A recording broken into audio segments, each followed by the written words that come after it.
मुझे छोड़ दो, मुझे जाने दो, मत मारो मुझे।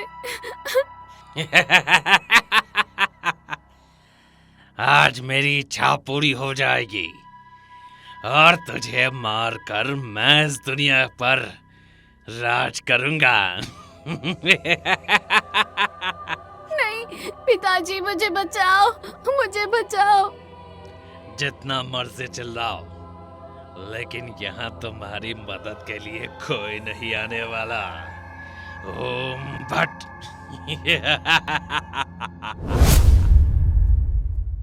बल्लभगढ़ राज्य के मंत्री जी की पुत्री का कुछ दिनों बाद ही विवाह था और राज्य में सबसे पहला निमंत्रण पत्र वो महाराज को देने आते हैं और कहते हैं, महाराज, 2 दिन बाद मेरी पुत्री का विवाह है।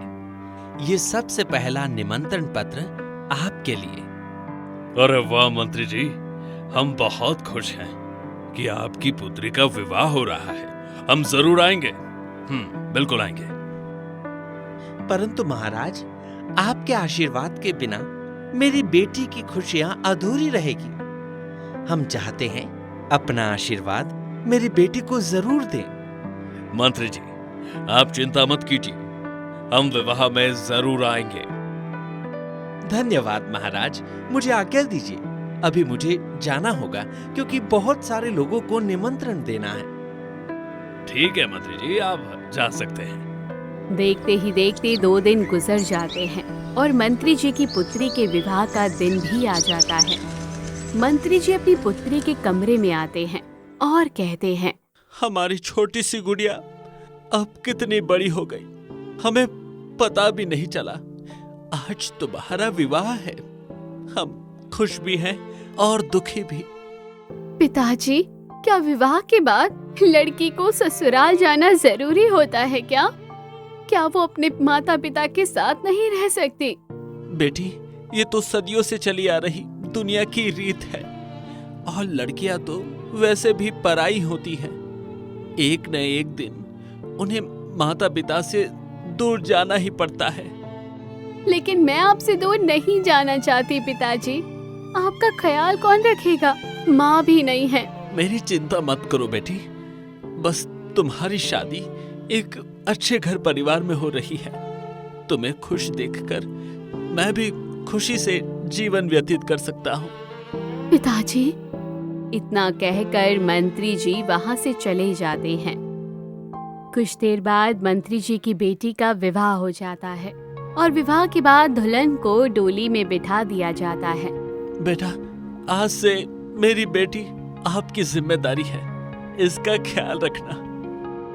आप चिंता मत कीजिए, आपकी बेटी अब हमारी जिम्मेदारी है। बेटियों को पाल पोष कर विदा करना बहुत कठिन होता है, इसलिए हम आपकी बेटी को अपनी बेटी बनाकर रखेंगे। आपका बहुत बहुत धन्यवाद समधी जी। अब हम चलते हैं, आज्ञा दीजिए। नम आंखों से मंत्री जी अपनी बेटी को डोली से विदा कर रहे होते हैं। अगले दिन एक आदमी जल्दीबाजी में मंत्री जी के घर आता है और उसे कहता है, अरे मंत्री जी, मंत्री जी, मंत्री जी, मंत्री जी, क्या हुआ? आप ऐसे आवाज क्यों लगा रहे हैं? अरे मंत्री जी, आपकी बेटी, क्या हुआ मेरी बेटी को? मंत्री जी, आपकी बेटी मिल नहीं रही है। ये आप क्या कह रहे हैं? मेरी बेटी आपके साथ गई थी, आप ही उसे डोली में बैठाकर विदा लेकर गए थे। हाँ, हम आपकी बेटी को लेकर गए थे, लेकिन जब घर जाकर हमने डोली में देखा तो दुल्हन डोली में नहीं थी। हे भगवान, ये तुम क्या कह रहे हो? मेरी बेटी कहाँ गई? उसे हमने आपके साथ भेजा था, आपको उसका ख्याल रखना चाहिए था। मेरी बेटी पता नहीं मंत्री जी, हमें खुद समझ नहीं आ रहा। हम तो कहीं रुके भी नहीं थे, हम सब एक साथ थे। अचानक घर जाकर पता चला कि दुल्हन डोली में नहीं है। ये सब सुन मंत्री जी बहुत परेशान हो जाते हैं और खुद भी उनके साथ अपनी बेटी राधा की तलाश में लग जाते हैं, लेकिन उनकी बेटी कहीं भी नहीं मिलती। वो निराश होकर महल में वापस आ जाते हैं। महाराज, अनर्थ हो गया महाराज। अरे क्या हुआ मंत्री जी, आप इतने परेशान क्यों हैं? मंत्री जी महाराज को पूरी बातें बताते हैं। ऐसा कैसे हो सकता है मंत्री जी? महाराज, एक ही पुत्री है मेरी। मैं आपके आगे हाथ जोड़ता हूँ महाराज, मेरी पुत्री को वापस ले आओ महाराज। मंत्री जी, आप चिंता मत कीजिए, हम आपकी बेटी का पता लगाते हैं। लेकिन ऐसा कर कौन सकता है? ना जाने मेरी बेटी कहाँ होगी, किस हाल में होगी। हे भगवान, उसकी रक्षा करना। मंत्री जी, हम अपनी जी जान लगा देंगे, लेकिन आपकी बेटी को तलाश कर रहेंगे। मंत्री जी की बेटी के ना मिलने की ये बात पूरे गांव में चर्चाओं की तरह फैल चुकी थी। कुछ दिनों के बाद एक और ऐसा ही मामला सामने आया, जिसमें डोली में विदाई के बाद दुल्हन अगवा हो गई। ये खबरें सुनकर गांव वाले अब अपनी बेटियों का विवाह करवाने से भी डर रहे थे। हे भगवान, कुछ दिनों में मेरी बेटी की शादी है। ऐसे हालातों में मैं अपनी बेटी की शादी करूं या नहीं, कुछ समझ नहीं आ रहा है जी। क्या हुआ माँ? बेटा अशोक, तुझे तो मालूम ही है, आए दिन शादी के बाद कोई ना कोई दुल्हन डोली से गायब हो जाती है। इस खबर ने तो मुझे बहुत ही डरा दिया है, कहीं मेरी बेटी के साथ भी कुछ। माँ, आप बेवजह चिंता कर रही हैं, ऐसा कुछ नहीं होगा। ये सब बस अफवाहें हैं। आप बेफिक्र होकर दीदी की शादी की तैयारियां करो। अशोक के कहने पर वो अपनी बेटी की शादी की तैयारियां करने लगते हैं। कुछ दिनों के बाद सीमा की बेटी की शादी एक दूसरे गांव के लड़के से हो जाती है। शादी के बाद दुल्हन को डोली में बिठाकर विदा कर दिया जाता है। न जाने क्यों मेरा मन बहुत ही घबरा रहा है जी। मैं समझ सकता हूँ माँ, लेकिन आप चिंता मत करो, मैं आपका पूरा ख्याल रखूंगा।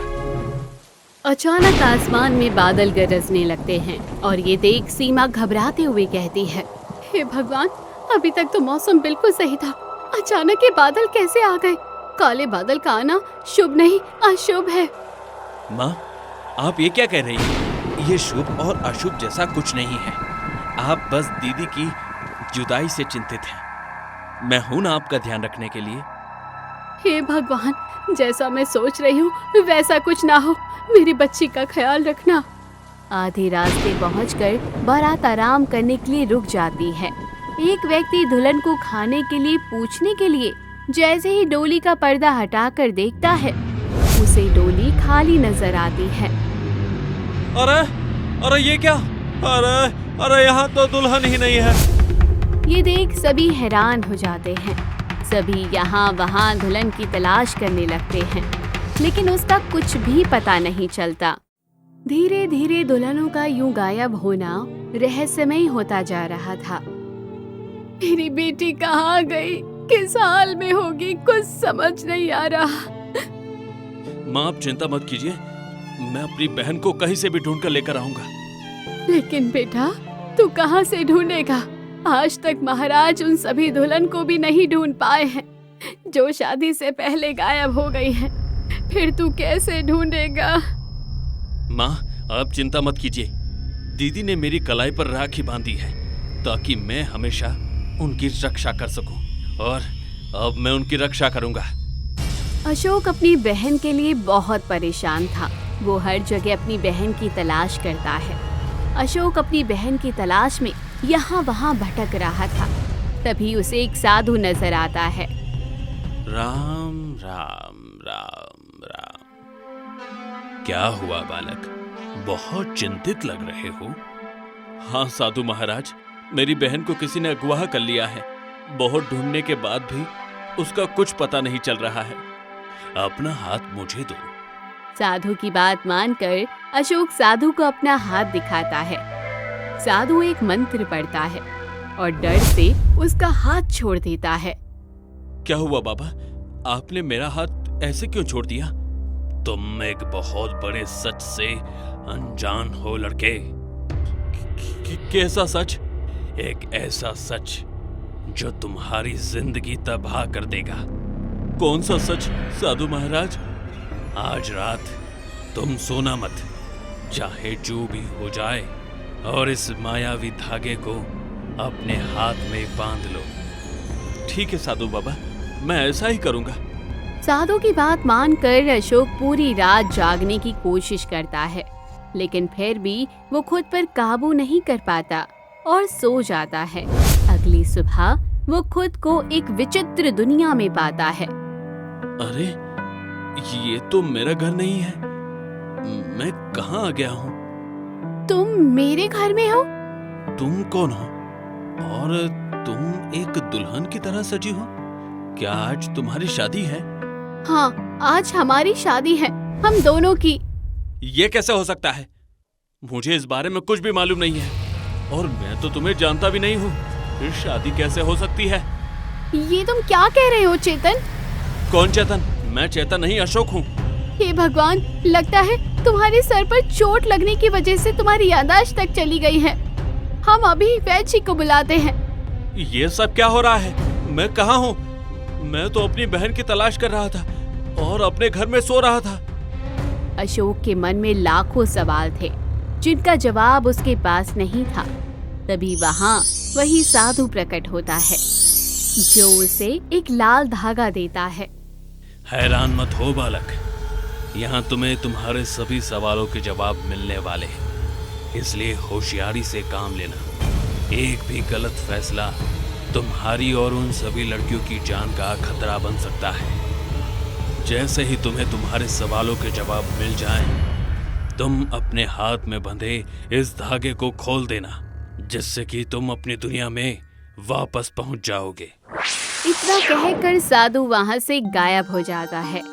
तभी वहाँ कोमल आ जाती है और अशोक उससे कहता है, अरे मैं अब ठीक हूँ, बस थोड़ी कमजोरी लग रही है। ठीक है, तो तुम आराम करो और कुछ देर में तैयार होकर आ जाना। याद है ना, आज हमारी शादी है। इस दिन का मैं कब से इंतजार कर रही थी। ये हो क्या रहा है और ये लड़की कौन है और मेरी इससे शादी क्यों हो रही है? इससे पहले मेरी इससे शादी हो, मुझे इसका सच पता लगाना होगा।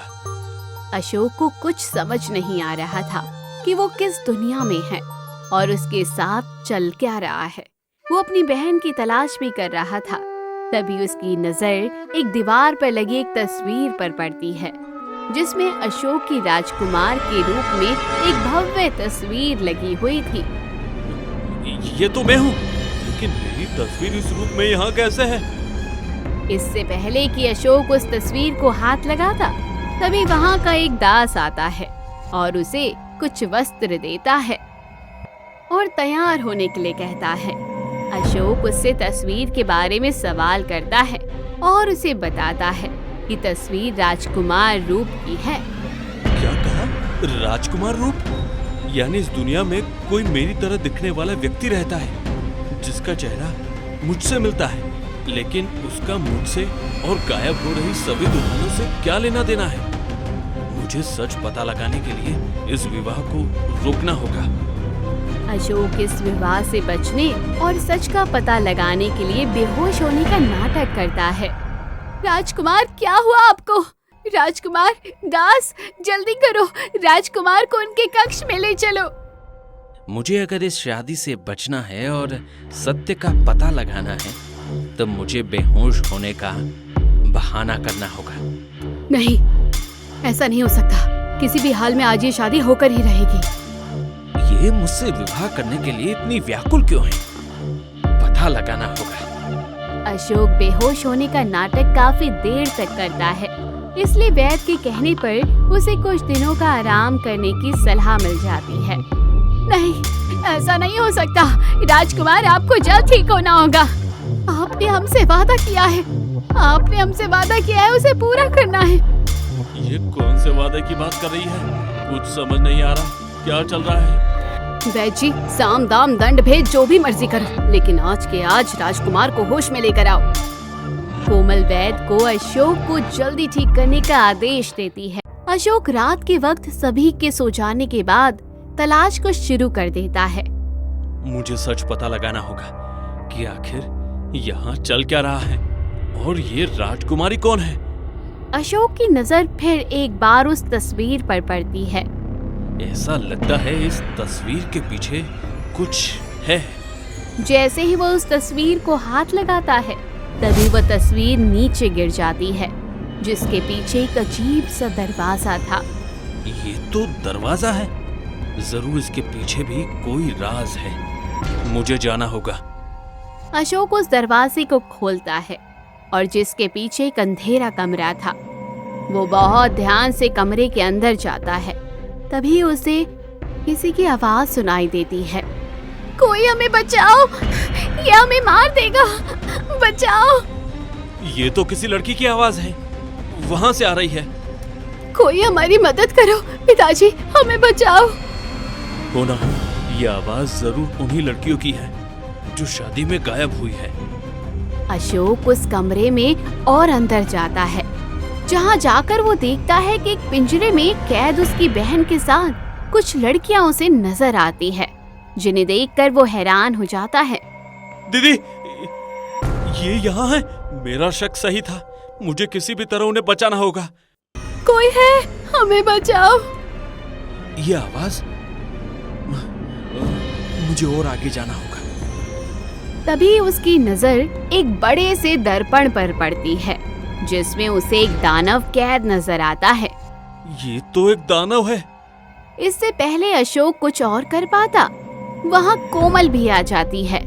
मुझे लगा ही था तुम्हें कुछ नहीं हुआ है, तुम बहाना कर रहे हो। ये अब क्या है? कौन हो तुम? और इन लड़कियों को यहाँ कैद क्यों किया है तुमने? इन्हें मैंने नहीं, तुमने कैद किया है। मैंने? हाँ, तुमने इस दर्पण में जो दानव है ना, वो तुम हो, जो रात के अंधेरे में एक दानव में परिवर्तन हो जाता है और मेरे इशारों पर काम करता है। ये तुम क्या कह रही हो? ऐसा कैसे हो सकता है? क्योंकि मुझे इस धरती की सबसे सुंदर स्त्री बनने के लिए 21 दुल्हन की बलि देनी थी, और तुमसे विवाह करके मैं तुम्हारी भी बलि दूंगी और अपने मकसद में कामयाब हो जाऊंगी।